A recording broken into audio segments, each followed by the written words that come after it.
Hello everybody, hope you're having a wonderful day. This is Gelvin Valley Farming Simulator 15, and we have another episode. As we do so many times, we'll cycle through our equipment, zoom out, get them all ready to go. I think I have a course set up. And just like that, oh, not just like that. Good grief. There we go. How could I forget to turn it on? Today is a very hot day. It's in August as I record this. And, well, it's hot for us. You know, the area where I live, I think I've mentioned it before, we're pretty temperate. We don't get very cold in the winter, and we generally don't get too hot in the summer, although I realize all those things are relative. But today, and this time I finally looked it up. I know I've mentioned temperatures here before, and for those who are used to Celsius, I haven't looked them up as I should, but I did remember to do that today. The temp outside was 105 Fahrenheit this afternoon, and I believe in Celsius that translates to, let me get my spectacles on here, 40.6. I don't know if that's hot where you are from. I do know here that the temperature generally doesn't go over 100 Fahrenheit in the summers. It can. It's done it many times. But I think our averages are actually much lower. So I don't know whether to say it's a treat that it gets this hot or not. But it did. Oh, before I forget, I need to turn on my timer. My nod to Atomic 67, my departed friend. Set it up so I know how long I've been jibber-jabbering at you all. The problem with high heat days like today is our home doesn't have air conditioning. Maybe I've mentioned that before too, and it is sweltering. And right now, I mean, I'm seated at a desk. I have my little microphone here on the table, and under my desk I have a fan. And it'd sure be nice to turn that fan on, but I know when I tried to do a little bit of recording it, the sound came through. So for the two people that happen to listen to this channel, I'm just sacrificing everything for you. Oh, look at that, I can't even drive straight. Oh, I think I'll make it. You know, our kids, I know, have strongly suggested and encouraged over the years that we get air conditioning, and you know, they do have a point. I know in the main body of our house right now, it's 84 degrees. And generally, if you go in a public building, I think they'll keep it somewhere between, maybe around 70. I'm not sure. I didn't look that one up, Celsius, as to what that is. So right now we're 14 over it, and sitting out here in my office, I know it's probably higher yet. So by the time I'm done with all this, well, I'm already sweating. It's as if I'm out here on Gelvin Valley planting this hillside by hand. But that's what we'll do. And you know what, I'd be curious. Here's a question. Since we're talking about temperatures, what is the hottest temperature for anybody listening to this that you've ever been exposed to? And I know for me, the hottest temperature would have been when I was still in my training for accounting. This is years ago, and we took a trip to Phoenix, Arizona, Scottsdale, where this company I work for had a training center, I believe, out in the area. Or maybe they just rented a resort, and that's where they did their training. I don't know. We were down there a couple times. But I remember the pilot telling us when we were coming in for landing, he said the outside temperature was 118 degrees. And it's LCS, I think that's 47.8. And shoot, this is, oh goodness, 30 years ago almost. Yeah, I'm getting to be an old geezer. You know, going from the plane into the airport wasn't that bad, but I gotta say, walking outdoors just about cut you in half. Just the intense, it was like walking into a blowtorch, you know, pointed at you is just incredible.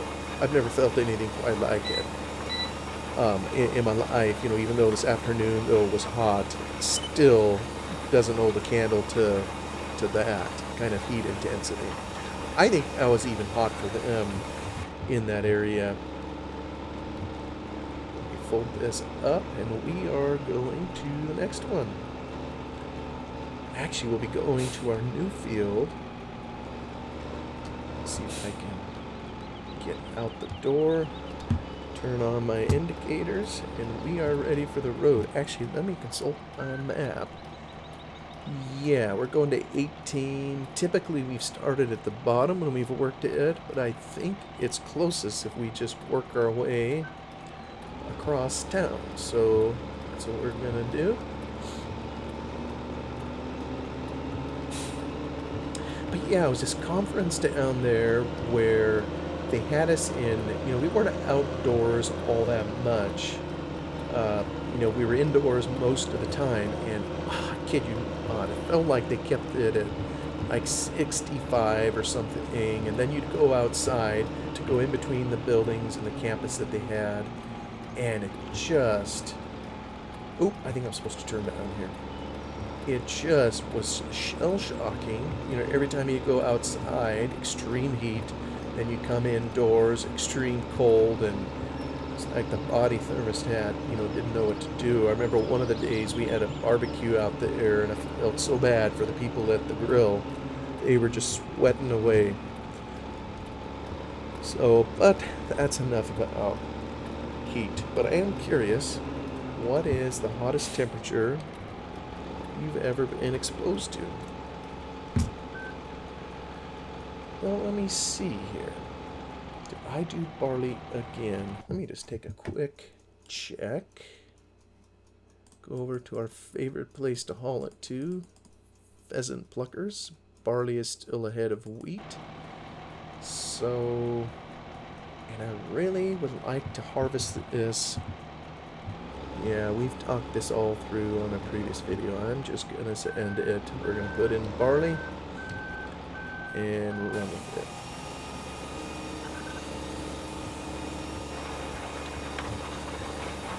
Maybe the weed patch here on the edge, but that's alright.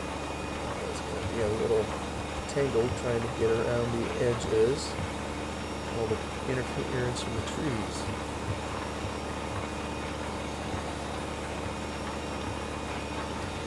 And I know I've mentioned my occupation before, you know, being as an accountant, and oh my goodness, it is skipping.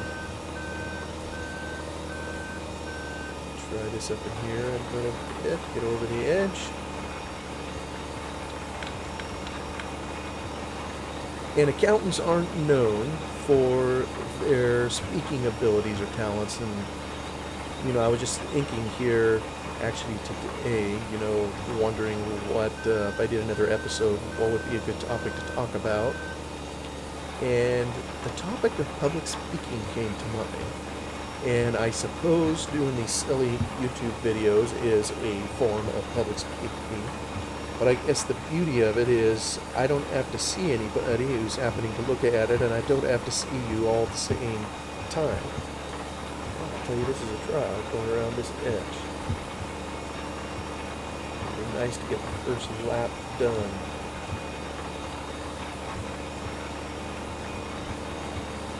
And particularly for an accountant, and that was often some of the things, you know, I mentioned going to a training center, a lot of that, just being new in the career or whatever, fresh out of college, there's a whole lot of real life person needs to get exposed to if you're going to function at a job in public accounting. So a lot of it was nuts and bolts of the trade. But then I noticed later they started adding courses on some of the softer skills, things like public speaking and what have you. And boy, I've just never been any good at it. And probably anybody listening to this will say, duh, we could have told you that 100 and some episodes ago. But I think if you look up lists of things that people fear, that are definitely afraid of, one of the things on that list, almost guaranteed, is public speaking. And I wouldn't say I have a deathly fear of it. I guess I would just say I have a normal fear of it. I don't seek out opportunities to do it. Some people I know, that are very extroverted or whatever, maybe can't wait to get their voice out there to say something. But it seems like most of the people I know, or people in our industry, we tend to be a bit more reserved, on average. Not everybody. There's always somebody who enjoys hearing themselves talk. I'm not one of them. In spite of whatever you may think, by doing these videos, editing them is kind of a chore, because I have to listen to hear my voice. And that's another thing. I think most people don't like the sound of their own voice, but that's kind of a whole other topic. So I don't know, I was just kind of thinking this afternoon, the times in my life where I've had to do a little public speaking, and you know what, it's getting harder to see this time of day. We're going to make it. And I'd be curious in the comments what your views on public speaking are, if you enjoy it, or if it's something you've done, if you have to, if you're definitely afraid of it, or things you've done to help yourself at it. I'm trying to remember the earliest public speaking I ever had to do. Oh dear, is this thing going to pull a hill? It was in an early grade, back in grade school, giving a lowly book report, to all your peers. Of course, my problem in giving that was I hadn't really read the book, and thereupon learned one of the greatest lessons, I think, for public speaking is you're better off preparing if you want to have a decent time at it, and I hadn't prepared. So, but that didn't seem like that big a deal. There was, and I know there are people who sing, and probably, doing a solo is probably a similar type of phobia or fear for some people.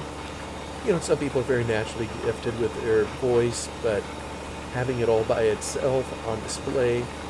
I remember in choir in school, I was in there a couple of years. There was a classmate, a young lady, who was slated to have a solo, and I don't know if it was part of a song. I think she was going to sing a song all by herself, and unfortunately for her, when it got to the night when she was going to share her piece, she couldn't do it. Which obviously is a horribly embarrassing thing. But she just couldn't pull it off. And, I'm not dissing her by saying that. I say never. Maybe there was a time or two I did do a solo part, but I really didn't have a decent voice for that as it was. So, but definitely not something I would call fun, or something I would just seek out to do. And ditto with speeches. And in high school, at some point in there, I think it was a required elective. You had, well, not elective, a required course you had to take public speaking of some kind. They always change over the years what they believe you should be taking. And being able to speak in front of people is definitely a wonderful skill to have if you can do it. Anybody who's going to be a leader of people in some capacity even in a humble group of friends, should be able to speak publicly in some fashion. And really, we do it all the time. I just think it's context sometimes that throws us off. You know, if you're with a group of friends and there's 20 of you, there may be some joke you share one night, and you're perfectly at ease. But if you're in a business boardroom and you have even half that number of people there, all looking at you for counsel or to make a report or something, well, all of a sudden that feels a whole lot different than when you're just out with your friends and things are casual, and it can just change the whole flavor of, you know, what you're called upon to do in that particular moment. But I remember in high school dreading having to take the public speaking course, and I ended up getting through it. You know, I'd have to have another one in college.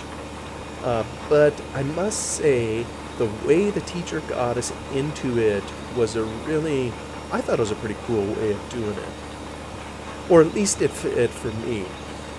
You know, I'd come from a background of being put to bed every night by a father who would tell stories. You know, I had 4 brothers, and a lot of times we would beg him for storytelling when we go to bed. So we were kind of used to that banter, if you will. And I'm not going to say I'm any good at telling stories, much to the contrary. My father was very good at it, and he would just make them up on the spot. He would try to have different voices for the different characters in the story. You know, frankly, that's one thing that attracted me to listening to Atomic 67.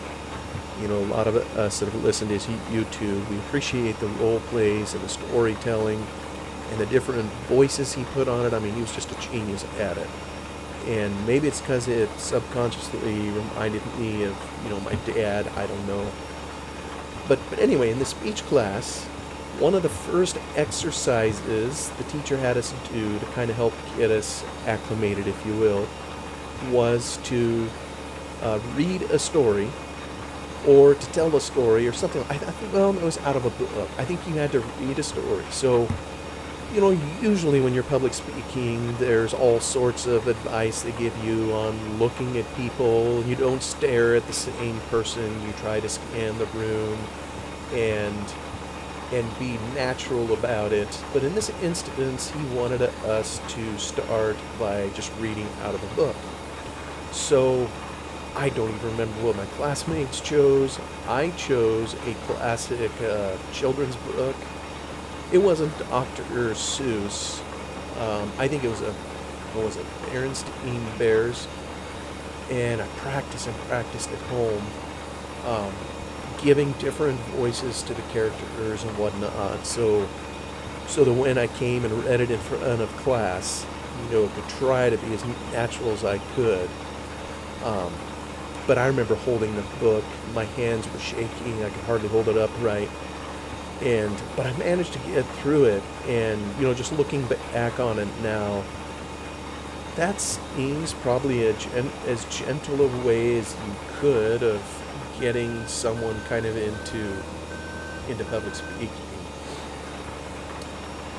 So I have vivid memories of that. And then, of course, we went on from there. You know, there would be debates. There would be, you know, speeches on a subject or taking a side and articulating all these things. And like I say, I remember coming through okay. Still not something I just sought out to do. And I remember somewhere in there, I don't know what it was. I think each month there was a local Rotary Club in the city where I lived, and they would haul in a couple kids from the local high schools. And I think when it was our school's turn, somehow I got into that and had to go give a speech. And that's probably the largest crowd of people I've ever spoken to.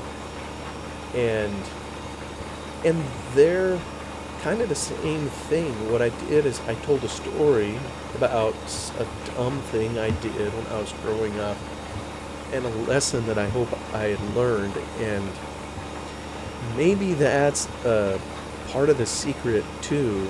I know the people I've always enjoyed listening to, they they can talk on a topic, but they always bring a story. And there's something about a story that, I don't know, just grabs a person if it's told well. And I'm not going to sit here and tell you that I know how to tell a story well. I'm just telling you what I like to hear. And I just remember doing that, going before this Rotary Club. There was maybe, oh shoot, I don't know, 250 people in the room. It was a pretty large crowd of people, large for me anyways. And that was back, when I was in high school. And yeah, I haven't since then. I don't think I've ever, well, maybe I have at church a time or two, talked to a group of people with that many in it. But there's just something about that exercise, just was in church Sunday, and I don't know that there's 450 people there, whatever it is. And the idea of everyone sitting silent and one person standing up kind of in the middle of it. Of course, that's what the preacher does all the time, of course. But that's not an easy thing. At least not for me. Here, we're kind of, I need to pay attention. Snaking our way around here on the third row. I was going to get up to here somewhere and see if I can set. Let me just pause a moment.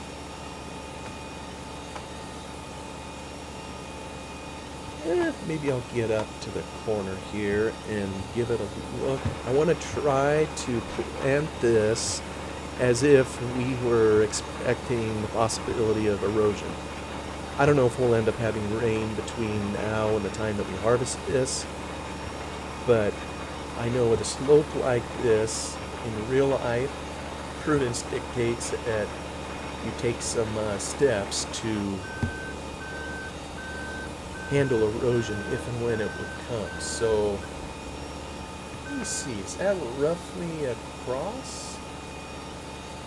Maybe that's a little bit down. It's kind of hard to tell. Let me open this up. That's maybe a decent one. I at least wanted to set it up and get it on an angle. I'll continue here to get up the hill. Let me turn this briefly off. Yeah, see, we're pulling a very steep hill. I love it.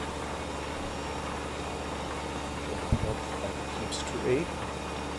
Take the whole width so we don't take forever in a day. It's kind of exciting. This is our new field. It's a big one, so this will take definitely take a while to get planted. Get her all done and ready.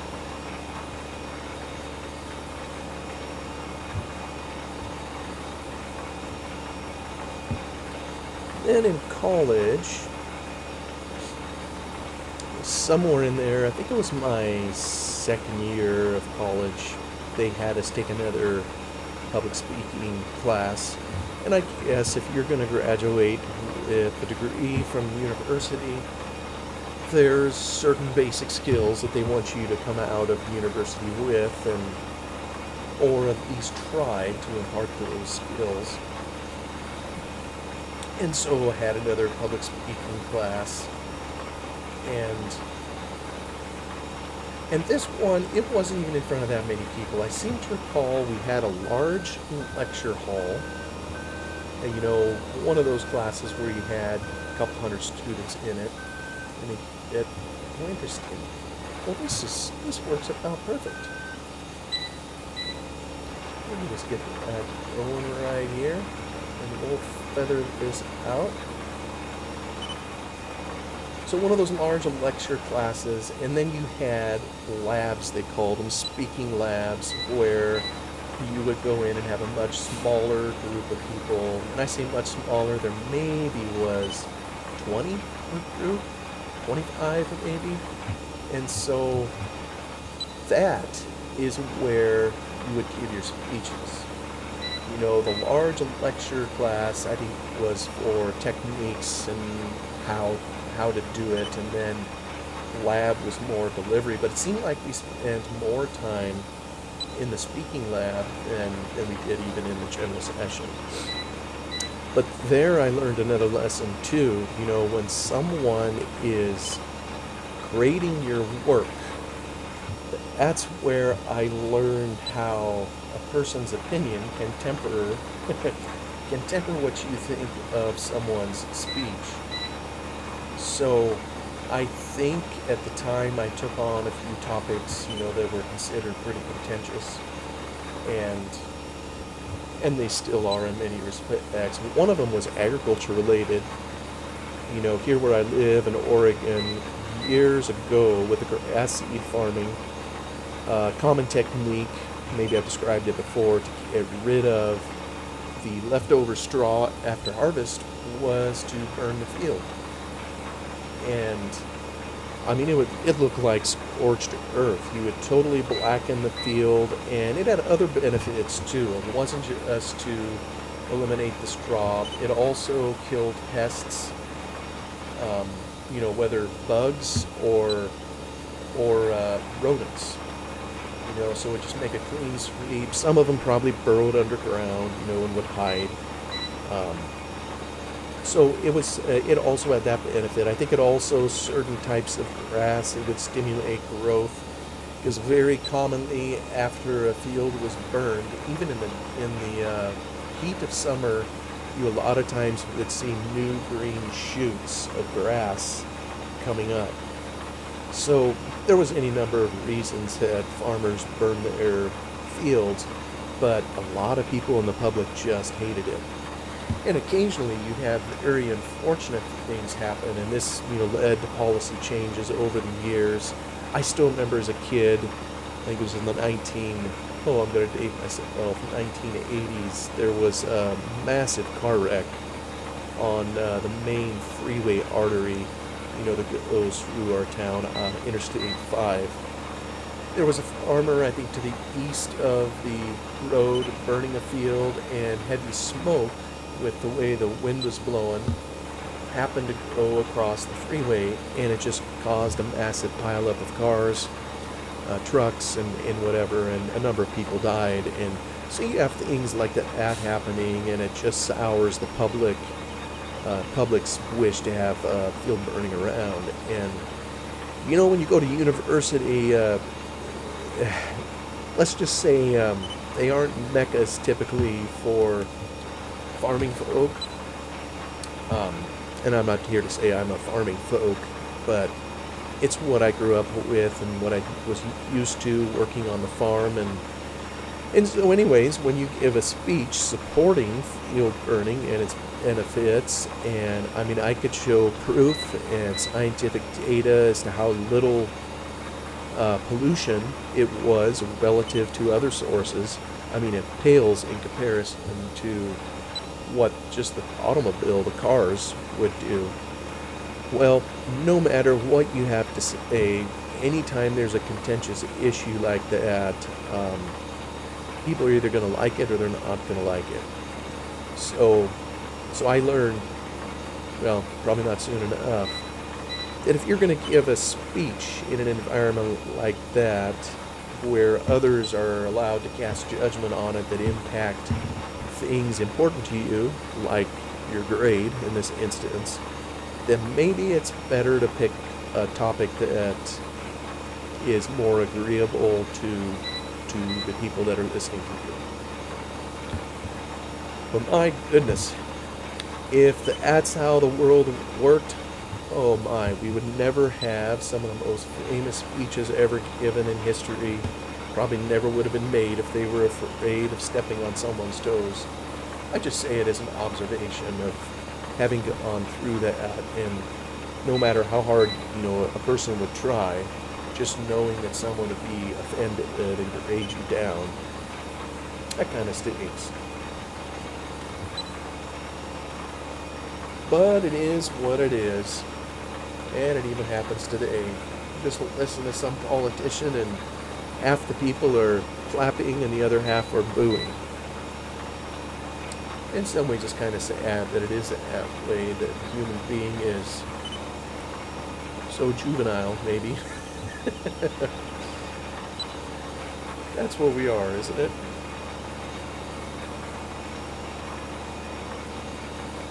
And at work, when I think of public speaking, I don't have to do a whole lot of it. You know, I used to be in a larger accounting firm, probably would have got into more of it there, but I was only up there for 4 years. Came to work with my father here at a smaller firm. We have done a fair amount of it, and most of the time, that kind of speaking would involve boards of directors, you know, which run anywhere from just 5 people, maybe to 20. Maybe there's a few management people sprinkled in, other guests. So not huge groups of people, but some of the most challenging or more challenging types of speaking that you can do, because it's business, and when you look around the room and those people listening to you are depending on the things you're telling them, well, that's a little stressful, so you want to make sure you're giving them the straight scoop and not just blowing smoke. Perish the thought any of us blows smoke.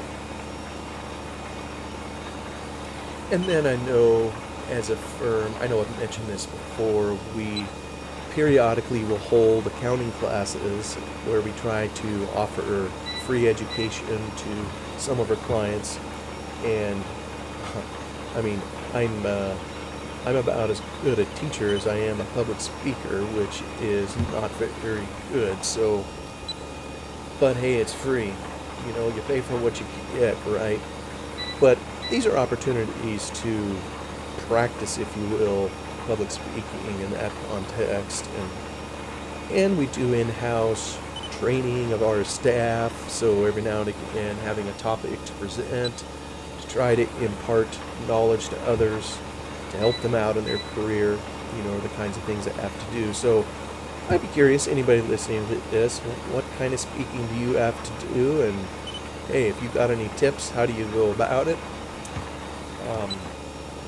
Interested minds would like to know. And that was the alarm that just sounded. Thank you, Atomic 67.